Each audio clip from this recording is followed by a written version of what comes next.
Hello everyone, आज हम class 9th का फर्स्ट चैप्टर पढ़ेंगे जो कि है धर्म युद्ध, जिसे लिखा है अर्जुन देव चरण ने।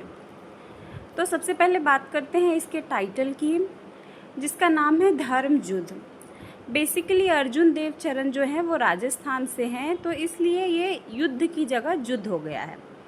इससे पहले कि हम आगे चैप्टर में पढ़े कि चैप्टर किस चीज़ के बारे में है और क्या है इसमें पूरी बात, हम सबसे पहले राइटर के बारे में जान लेते हैं कि अर्जुन देव चरण कौन है, कहाँ से है। तो चलिए शुरू करते हैं। अर्जुन देव चरण, a teacher by profession, is basically a poet. His plays appear like an extension to his poetry. The poet in him shows through his short, crisp, and pithy lines the songs of the chorus in his plays. इसका मतलब क्या हुआ? इसका मतलब है कि अर्जुन देव चरण जो है वो प्रोफेशन से, मतलब पेशे से वो एक टीचर हैं, लेकिन बेसिकली वो एक पोएट हैं। उनके जो प्लेज हैं वो उनकी पोइट्री का ही समझिए एक एक्सटेंशन है, और ये उनके अंदर का जो कवि है वो उनके शॉर्ट स्टोरीज़ वगैरह से भी हमको समझ में आता है कि उनके अंदर एक कवि छिपा हुआ है। His first book of Rajasthani plays, published in late 70s, was received rather indifferently in the Rajasthani literary circles. इसका मतलब हुआ कि उनका जो फर्स्ट बुक था जो कि लेट 70s में पब्लिश्ड हुआ था, वो उतना कुछ खास राजस्थानी लिटरेरी सर्कल में कर नहीं पाया, उतना कुछ लोगों को पसंद नहीं आया।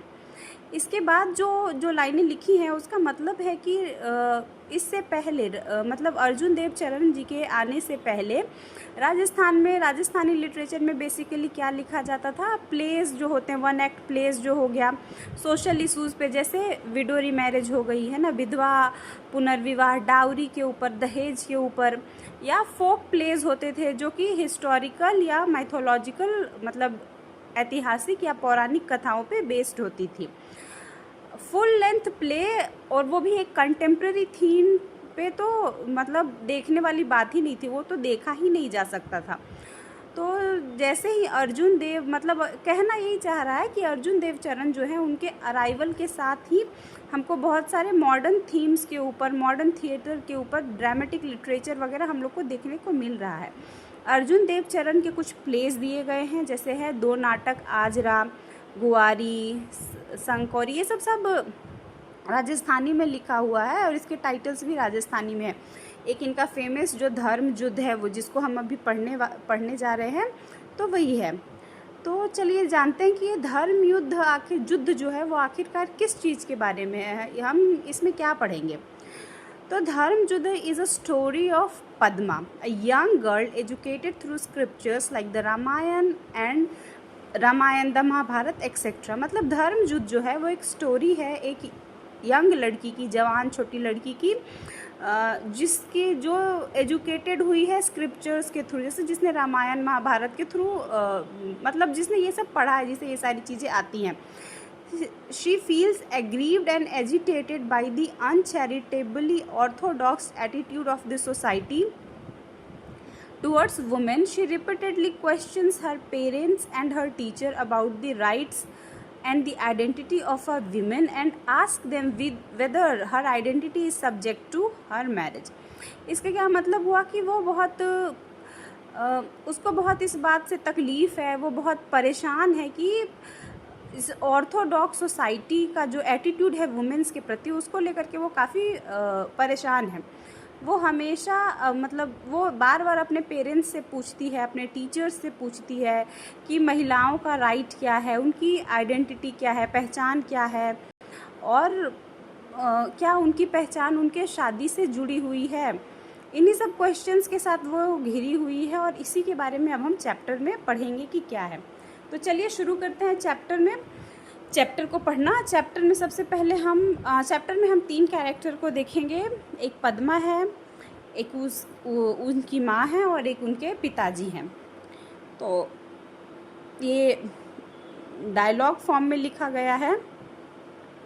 तो सबसे पहले पद्मा का डायलॉग है, और पद्मा कह रही है, mother, what is the identity of a women. इसका मतलब हुआ कि माँ, एक महिला की, एक औरत की क्या पहचान है। माँ कहती है, why do you ask that, मतलब तुम क्यों पूछ रही हो, तुम्हें क्या मतलब है इन सब चीज़ों से।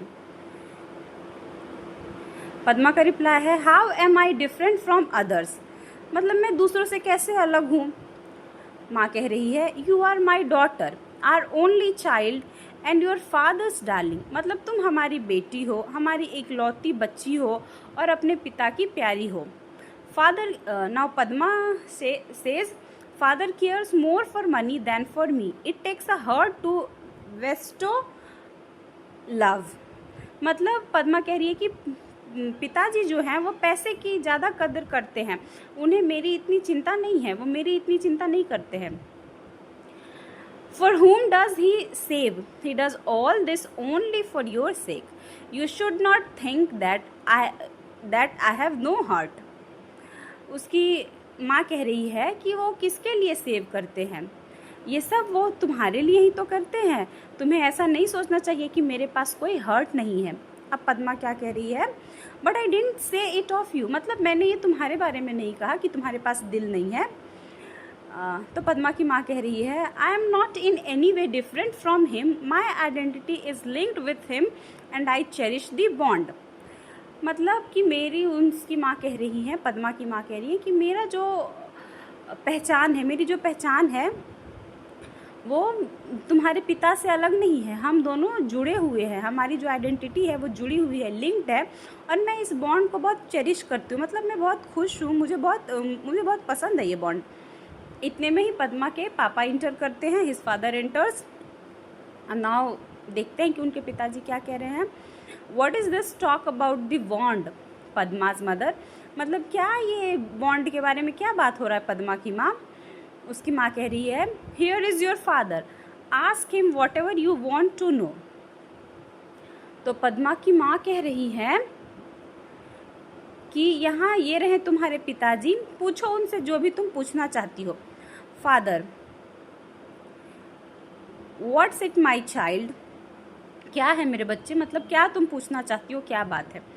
माँ, she wants to know what is the identity of a women, माँ कह रही है कि ये जानना चाहती है कि एक महिला की क्या पहचान होती है, उसकी क्या आइडेंटिटी है।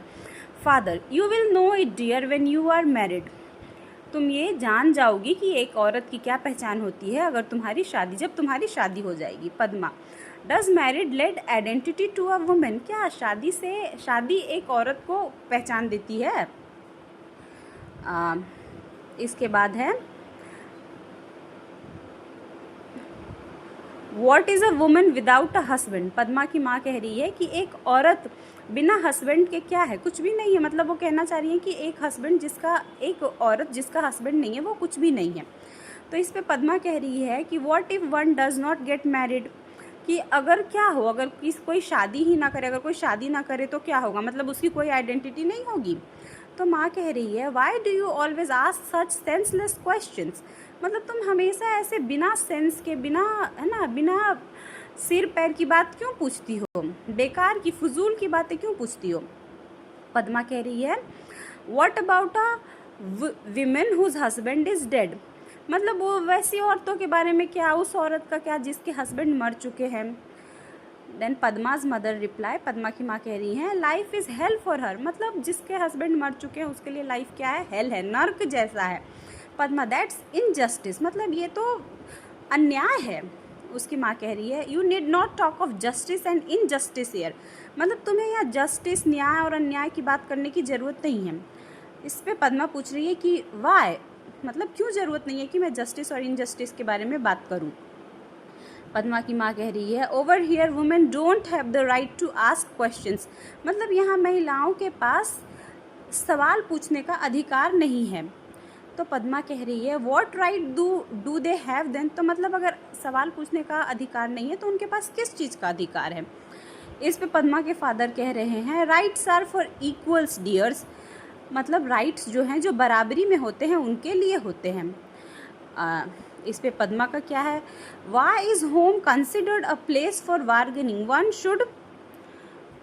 Should not live in such a place, मतलब घर में भी बार्गेनिंग हो रहा है, घर को भी एक बार्गेनिंग का प्लेस बना दिया गया है, तो एक इंसान को किसी को ऐसे जगह में नहीं रहना चाहिए।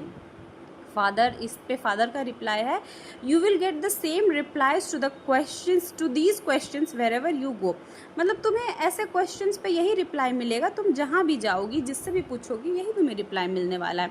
Padma, but the identity of a woman is the identity of the human race, a society sense women.